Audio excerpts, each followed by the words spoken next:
Hello there everyone. In this video, we will be covering everything you need to know about the new map expansions, which are Aquaville and Pod No. 8. Aquaville will be accessible after the 3.6 patch, and like always we have to climb the Great Wall in order to get there, or you can just simply ask for a taxi on World Chat. The outside map is divided into two parts, one being the grassland and the other which is another snowy mountain. Then we have Pod No. 8, which is like the Meroria of Domain 9. In order to get inside, you must do the main quest up to the point where it asks you to go to Aquaville Mansion.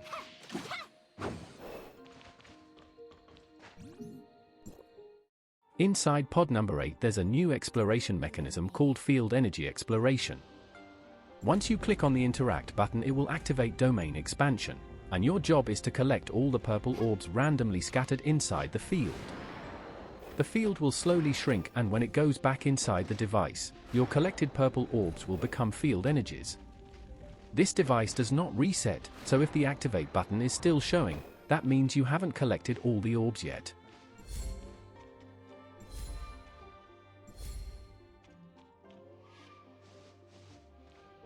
Aside from that, the other new exploration mechanism inside Pod No. 8 is the gravity rail. These rails are scattered all over Pod No. 8, and we will use our mount on them to reach different places of the city. Once mounted on the rail, click on this Interact button to alter the gravitational pull of your character. A neat thing that you might find useful is that you can actually buy upgrades for a better gravity rail experience. In order to do that, first head over to this NPC and accept his mission.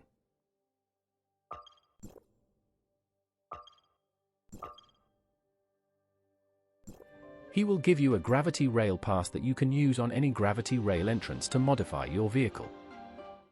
You can buy the gear upgrades from this particular merchant. Don't forget to equip them by talking to the service desk of any gravity rail entrance. Next, we have this new world boss named Ying Zhao, located at the very top of the map.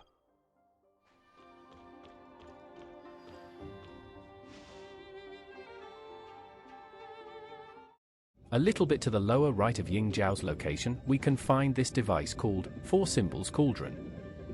The description for this is very long, but in a nutshell we just need to feed it energy balls, then it will give us reward boxes in return. In order to receive all rewards, we're going to need approximately 38,000 field energies in total.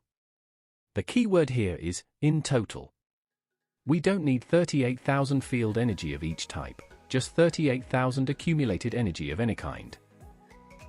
There are 5 levels to unlock in this machine, and each level have their own corresponding rewards and also the required amount of field energies. Here are the amounts that you need to clear for each level. So how does the feeding system works? There's actually an order to which field energy the machine takes first. The order goes Joltville, Ignisville, Marshville, then Aquaville. This order is fixed, so you don't have to worry about the machine taking Aquaville field energy by mistake, unless you don't have enough field energies from the other regions. You might have guessed already, but in the case that you don't have enough Joltville field energy, then it will take the remaining required amount from the next region, so on and so forth. There are various kinds of rewards inside the box, but the ones only worth mentioning are these 2 items that will greatly help us in acquiring Aquaville field energy.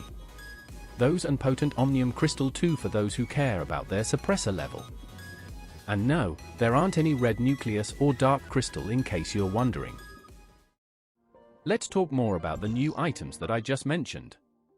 Head over to this merchant and we can see that he's selling the very same thing.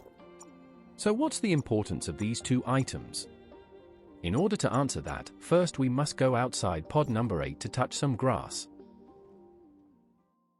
GPS Locator, as the name suggests, is an item that will point you to the nearest small field energy collector. Another new exploration mechanism introduced in this patch. Simply follow the direction where the GPS is navigating you and you will eventually find the small energy collector. When the color of the GPS turns yellow, it means that you're near to the collector, and when it turns red, carefully look around and you'll find the invisibility of the collector being undone. These things are pretty shy and they won't come out unless you stick very close to them, so the GPS is very helpful in finding them. You can pretty much guess from its name what it does, so let's move on to how it works instead. Remember the other item aside from the GPS locator? This is where we will use it. Once you find a small field energy collector, we can put a field energy stone inside, and after a set period of time it will automatically give us onyx field energy. There's actually more to it than meets the eye, like the rarity of the collector and bonuses that we can get from statue upgrades. One more thing is that the more wanderers that place energy stones at the same time, the higher the multiplier for the total time it requires to collect field energy. The most efficient way of doing this is to find a collector of a higher quality, but if you ever find one, the decision of sharing them on World Chat is all up to you. You can place 5 field energy stones at once, and the weekly limit is 8 placements, but certain statues can make these number go higher. I kept on calling them small field energy collector even though it was a mouthful, because we actually still have the big ones located on Veinstone Mine. There are 5 of them in total, and of course, we need a certain statue level first in order to unlock them. This next exploration item can also be found around the Veinstone Mine. It's called Aquaville Bright Crystal, and we must hit it first in order to collect the material. These crystals will be then fed to rock pillars like this one in order to thaw some enemies. By doing so, we will be able to beat them and unlock the chest nearby.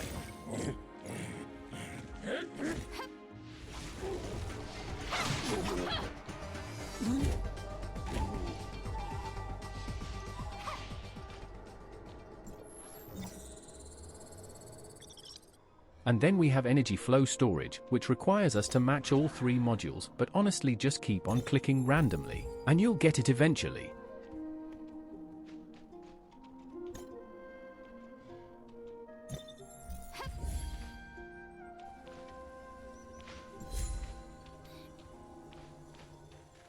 After that, there's these mutated monsters called field energy beasts that spawns randomly. Successfully hunting one will probably give us a decent amount of field energy, but be careful because they will flee if you don't deal enough damage within a certain period of time. Try to recruit some help from crew or world chat whenever you see